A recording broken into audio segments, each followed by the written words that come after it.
Thank you. You may be seated. Thank you to the beautiful Lady Vanessa Macklin for that wonderful, wonderful introduction. And you look very nice. Hey. It is so nice to see all of you again. And it's a blessing that God bless all of us to be alive. And we are praising God for his goodness and his blessings. And we give honor and glory to him because he is so awesome. Let's all give him a thank you praise this morning.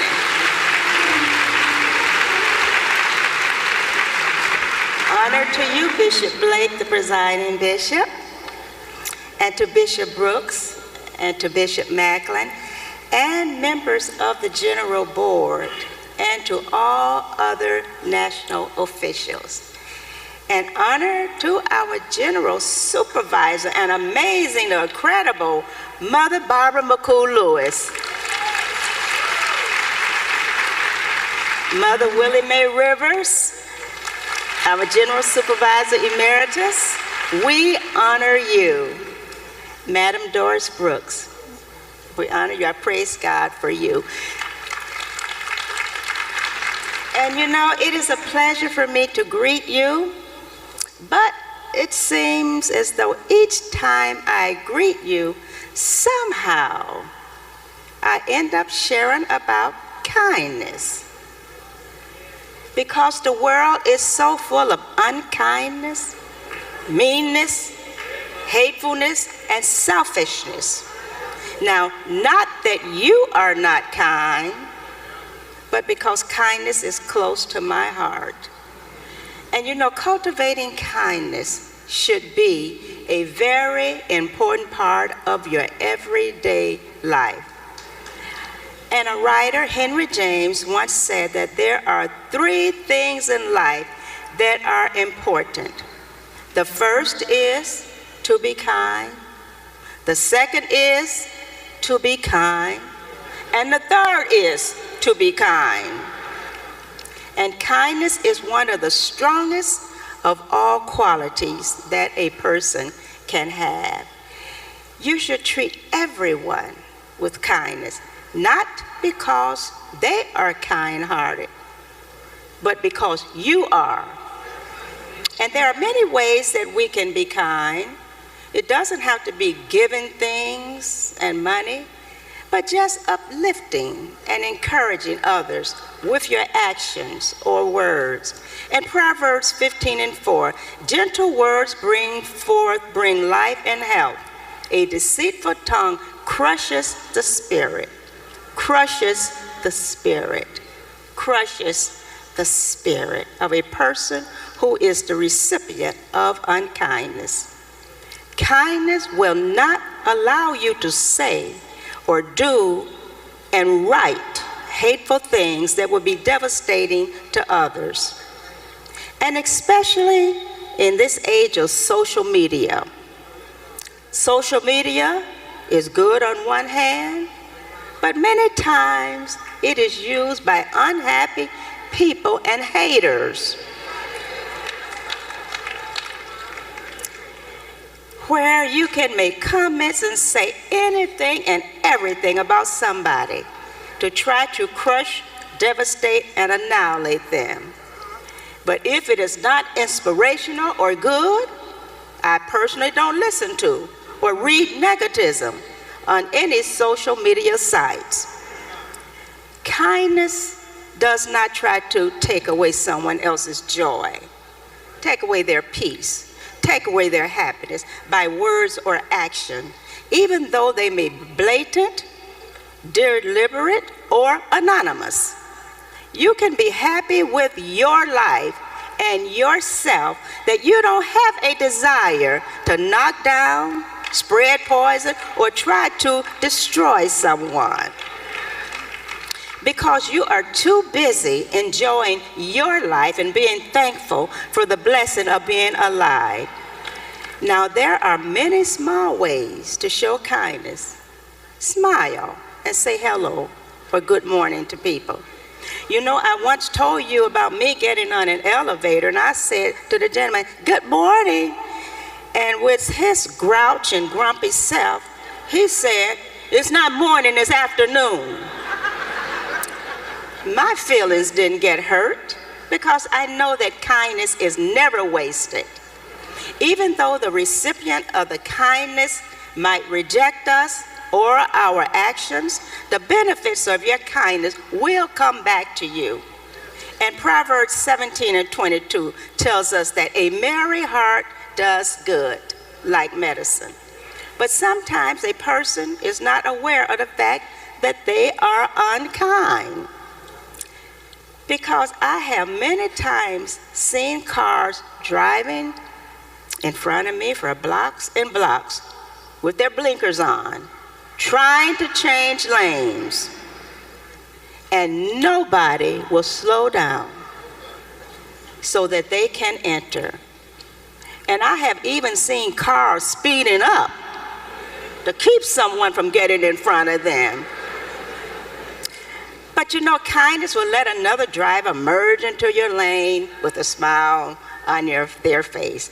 And I have seen some drivers not even give a wave of thanks when they are allowed to enter. No one is too big to be kind and courteous, but you know, many people are too little. Strong people can afford to be gentle and nice. You have to will yourself and be intentionally kind and generous to others, or you will miss the best part of living. Not that you receive anything, but that you give. And this is one of the great secrets of the inner life. We do ourselves the most good by doing something for others. We say that God helps those who help themselves, but he also blesses those who help others. And we should approach every person and situation looking for ways to be kind and considerate, because everyone is having some type of drama in their lives and fighting some type of battle. And giving a kind word blesses them. Proverbs 16:24, kind words are like honey, sweet to the soul and healthy for the body. Proverbs 18:4, a person's words can be life-giving water. How you treat others says a lot about you. The way that we treat others is the way that we treat God. It is nice to be important, but it's more important to be nice. Always do a little more than is necessary to be kind.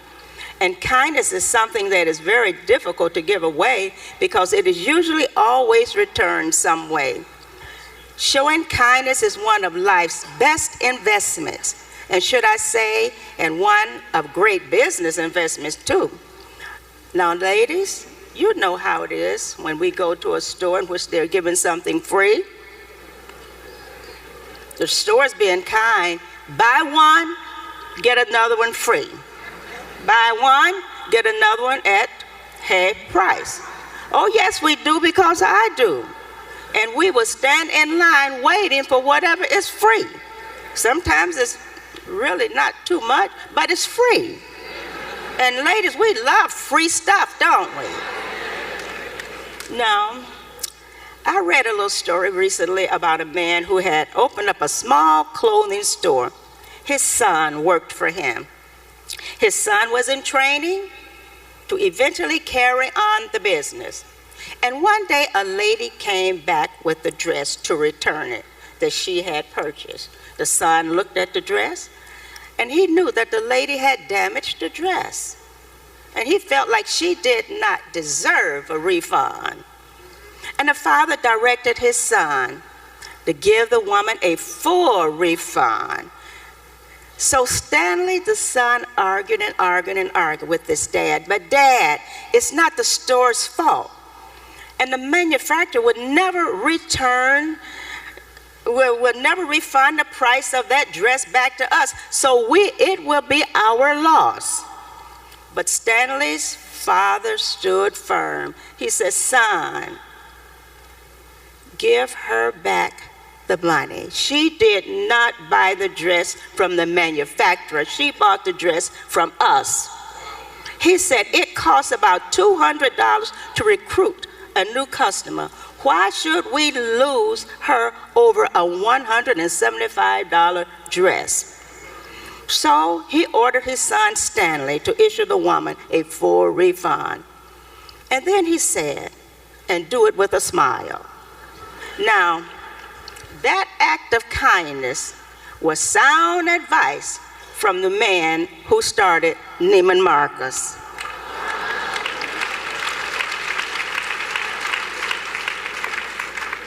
Because in years to come, the same woman would spend much more money at the same store because of that particular kindness.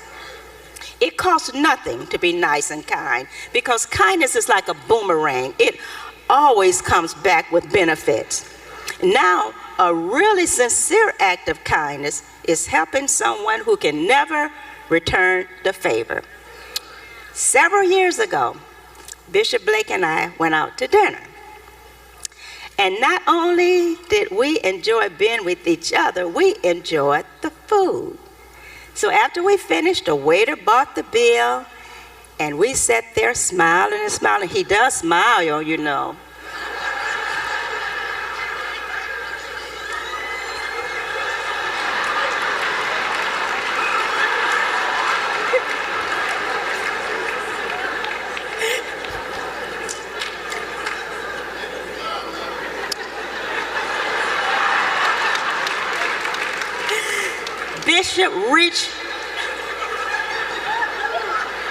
Bishop reached for his wallet.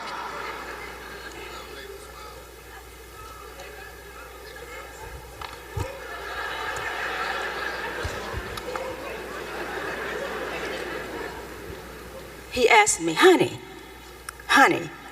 do you have any money with you? I left my wallet at home. I said, no, since I was with you, I didn't bring any money, I didn't bring anything with me. Embarrassed, we explained it to the waiter and asked if we could go home and get the money and bring it back. The waiter permitted us to do so. We rushed home, got the money, and we quickly returned back to the restaurant. And we went in to pay the bill, and we were so surprised when the waiter said, your bill has already been paid. And we were so shocked. And we stood there amazed with our mouths hanging open and asking him, who paid the bill? He said to the bishop, a gentleman at another table observed you searching for your wallet. And after you rushed out, he came and said, I would like to pay that couple's bill. They don't know me, but I know them.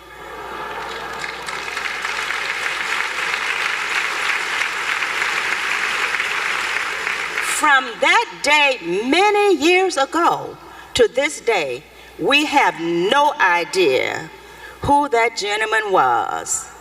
But I prayed and asked God to reward him in a mighty way for that act of kindness. A kindness you give is never lost.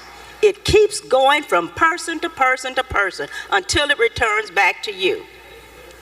You can lift others up with your love and kindness. If you lovingly remember others, they will never forget you, because your name will be written in kindness, love, and mercy on their hearts. And Proverbs 21:21, whoever pursues righteousness and kindness will find life, righteousness, and honor.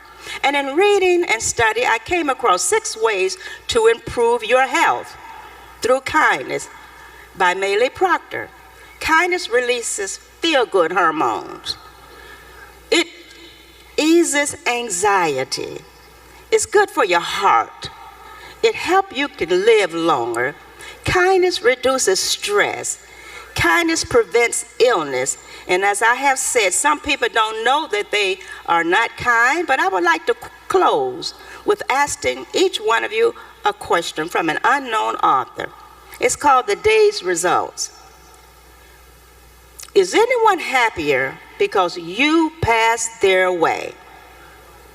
Does anyone remember that you spoke to them today?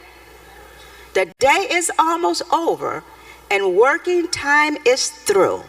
Is there anyone to speak a kind word about you?